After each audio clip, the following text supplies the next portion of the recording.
In years past, each individual union would have their own post-parade get-together.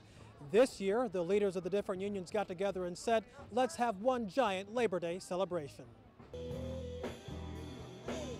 Kenneth Gibson worked for UPS for over 30 years. He recently retired.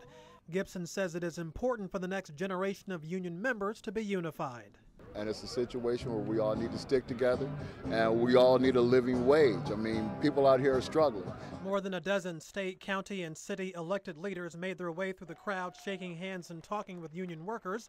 Lucas County Treasurer Wade Kapsakavich says the work of union members in the past should not be forgotten. But 100 years ago, there were folks working 16 hours a day, 7 days a week, children, the disabled, everyone. And over the span of years and decades, the labor movement has made so many sacrifices to make sure that the things we take for granted now, like the weekend, the 40-hour week, the 8-hour day. Some of the conversations between union members and elected officials concerned whether Ohio might become a right-to-work state.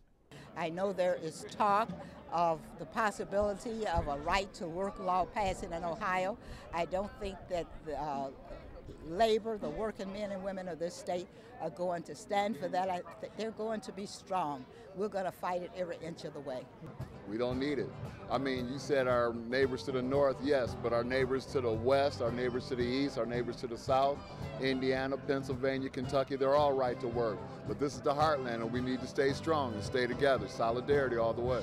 For this inaugural Northwest Ohio Labor Fest, union members identified a local charity that they wanted to raise money for. They presented a check for $10,000 to the Ronald McDonald House of Northwest Ohio. In Maumee, I'm Hubert Wiggins, NBC 24 News.